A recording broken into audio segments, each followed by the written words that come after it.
Right. ఇక ప్రేమ్ గాంధీ గారు, sir Prem Gandhi గారు ఇప్పుడు ఎన్నికల ఈడ ఫలితాలు. మనం మనం ఒక వాస్తవాల విషయానికి వద్దాం. ఎప్పుడైతే అరవింద్ కేజ్రీవాల్ గారు ఆమ్ ఆద్మీ పార్టీ అంటే సామాన్యుడు ఒక పార్టీ అన్నాడు. అప్పుడు ఆయన ఇచ్చినటువంటి ఎప్పుడైతే అప్పుడు ఆయన అవినీతిపై పోరాటం చేసే పార్టీ.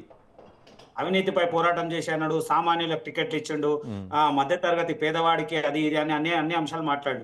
కానీ ఆచరణకు వచ్చే వరకు ఏమైపోయింది, వాళ్ళ పార్టీలో ఉన్నటువంటి నాయకులే ఆయన మీద అవినీతి ఆరోపణలు ఏర్పాటు చేసినటువంటి దాఖలాలు వచ్చినాయి.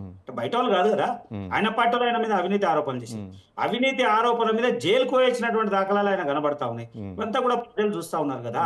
ఇది ఒకటి కాస్త ఖచ్చితంగా అయింది. తర్వాత ఆయన మొదటిసారి సభ పెట్టినప్పుడు ఆయన ఒక అంశం మాట్లాడిండు, మేము ఎవరికి భోజనం కూడా పెట్టము, మేము ప్రయాణ ఖర్చులు కూడా ఇయ్యము, మేము ఇట్లనే ఉంటాము, మీ పార్టీ మీరే రావాలి మీరే చేయాలన్నటువంటి నినాదం ఇచ్చినటువంటి వ్యక్తి మొన్న జరిగినటువంటి ఎన్నికల ముందు ఒక సభ జరిగితే 3.5 కోట్ల రూపాయలు ఒకటే రోజు ఖర్చు పెడతారు. ఎట్లకేం సాధ్యమైంది? తర్వాత కోట్ల రూపాయలు విలువ కలిసి ఆ భవనం ఏమీ అవసరం అండి. ఆయన ఫస్ట్ టైం వచ్చినప్పుడు ఒక సాధారణమైన చిన్న కార్లు వస్తాడు, ఆటోలో తిరుగుతాడు. ఇప్పుడు ఆయన తిరిగేటువంటి కార్లు ఏంది, ఆయన ఉంటున్నటువంటి ఇల్లు ఏంది, ఇవన్నీ ఎక్కడికైనా సాధ్యమైంది. అంటే నువ్వు అధికారంలోకి వచ్చిన తర్వాత అవన్నీ మర్చిపోయి, ఏదైతే మీరు చెప్పినటువంటి సిద్ధాంతాలు విధానాలకు అన్ని మర్చిపోయి ఇవాళ నువ్వు దర్పంగా లేదా అహంకారంగా ఇవన్నీ ఉన్నట్టు కనబడతా ఉంటే ఖచ్చితంగా ప్రభావం కనబడుతుంది. అసలు నేనేమంటున్నా, ఆమ్ ఆద్మీ పార్టీ ఇంత ఓడిపోవడం అనేది పక్కన పెడితే ఇలా వీళ్ళ పర్సెంటేజ్ ఏముంది? ఇలా ఆయన వెనుకంజలకు వెళ్ళిపోయాడు చాలా సందర్భాల్లో. ముఖ్యమంత్రిగా ఉన్నటువంటి వ్యక్తి ఆవిడ కూడా వెనుకంజలు వెళ్ళిపోయింది.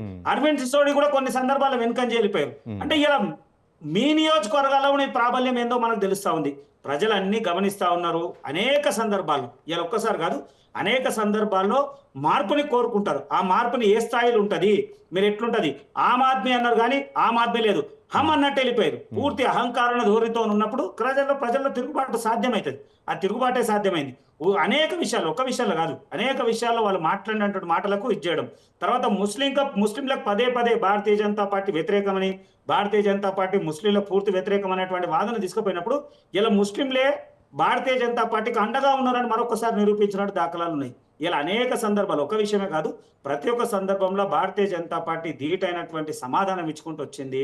ఖచ్చితంగా కలిసినటువంటి అంశాలు, ఆ అంశాలన్నీ కలిసి వచ్చి ఇలా మేము ఊహించిన దానికన్నా బ్రహ్మాండమైనటువంటి మెజారిటీ మనం కనబడతా ఉన్నాడు.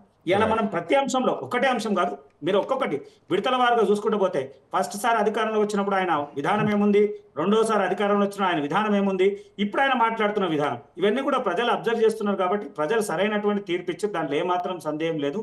ఇప్పటికైనా ప్రజాస్వామ్యంలో అందరికీ గెలుపు ఓటములు సర్వసాధారణం.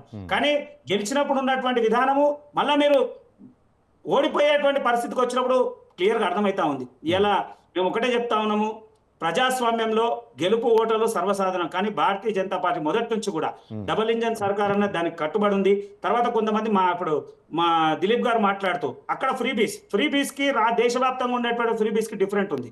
అక్కడ లిటరసీ రేట్ చాలా తక్కువ ఉంది. తర్వాత అక్కడ 19.4% మాత్రమే బిలో పావర్టీ లెవెల్ ఉన్నారు. ఆ బిలో పావర్టీ లెవెల్ ని చూసి, అక్కడ ఉన్నటువంటి నిధులను చూసి, అక్కడ ఉన్నటువంటి సంక్షేమ పథకాలను చూసి కొంత అమలు చేయడానికి అవకాశం ఉంది. కాబట్టి కొంత ముందడుగు ఇష్టం. కాబట్టి అది దేశవ్యాప్తంగా అనేటువంటి అంశం కాదు.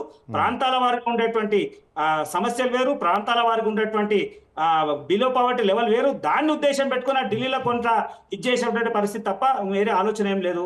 ఖచ్చితంగా భారతీయ జనతా పార్టీ రైతుల పక్షాన, విద్యార్థుల పక్షాన, సామాన్యుల పక్షాన, మహిళల పక్షాన ఉంది. కాబట్టి ఈ విజయం సాధ్యమైంది.